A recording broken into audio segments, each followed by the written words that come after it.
Voici un autre exercice sur les compléments circonstanciels. Tu encadreras en noir ces compléments circonstanciels. En deuxième, tu indiqueras la valeur, temps, lieu, cause, but, moyen, manière. Et tu indiqueras la nature. 3 choses à faire. Tu peux suivre la procédure qui est indiquée dans l'énoncé. D'abord, encadrer tous les compléments circonstanciels, ensuite indiquer la valeur et en troisième, la nature, ou bien tu peux encadrer un complément circonstanciel, indiquer sa valeur et ensuite sa nature, passer au deuxième complément circonstanciel, etc., etc. C'est donc toi qui vas choisir quelle procédure tu vas choisir. Je te laisse écrire ce texte, effectuer ce travail et je te proposerai l'autocorrection après la petite pause. Voici la correction. Je te laisse la regarder un instant et je la commenterai après la petite pause. Sur le gazon, c'est un GN, complément circonstanciel de lieu. Alice est assise où? Sur le gazon. Elle commençait à s'ennuyer fermement. C'est un adverbe, il est complément circonstanciel de manière. Elle commençait à s'ennuyer comment? Fermement. Manière ou moyen. On ne fera pas la différence. Regarde le complément circonstanciel suivant. C'est un groupe nominal et il a une petite spécificité. Les deux articles sont coordonnés avec... Est-ce que tu te souviens de la nature de ce mot?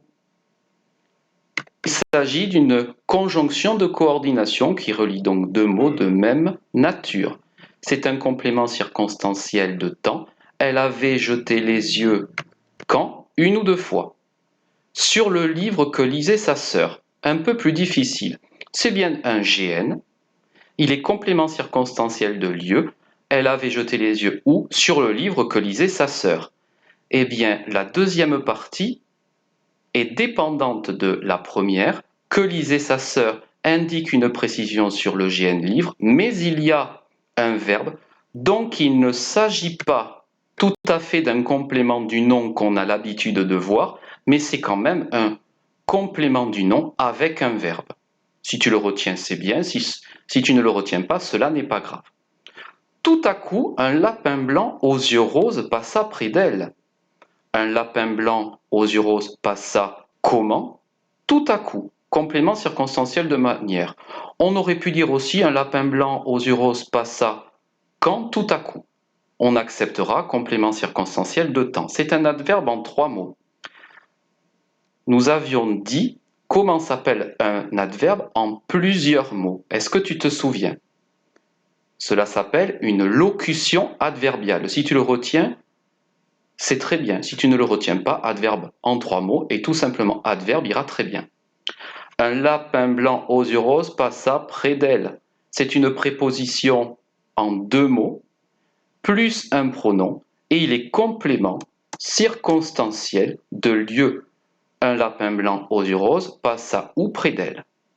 Entraîné par la curiosité, entraîné par quoi?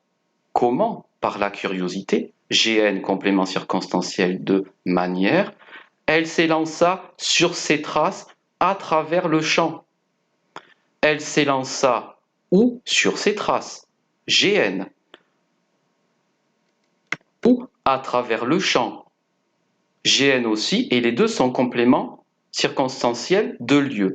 Mais celui-ci n'est pas un complément du nom de sur les traces parce qu'il n'est pas introduit par la préposition de ou à. Je peux déplacer les deux. Sur ses traces, elle s'élança à travers le champ. Donc les deux sont bien deux compléments circonstanciels. C'était difficile. Et arriva tout juste à temps. C'est un GN avec une locution adverbiale juste devant. Pour le voir disparaître, préposition plus infinitif, c'est un complément circonstanciel de but. Elle arriva, pourquoi? Pour le voir disparaître. Dans un large trou, c'est un GN, complément circonstanciel de lieu. Elle arriva où? Dans un large trou. au pied d'une haie, complément circonstanciel de lieu. Elle arriva où? Au pied d'une haie. Ici, il s'agit bien d'un complément du nom d'une haie, puisqu'il est introduit, ce GN, par 2. Tous les autres sont bien des compléments circonstanciels et non pas des compléments du nom, parce que je peux les déplacer les uns indépendamment des autres. Par exemple, et tout juste à temps, elle arriva pour le voir disparaître au pied d'une haie dans le large trou.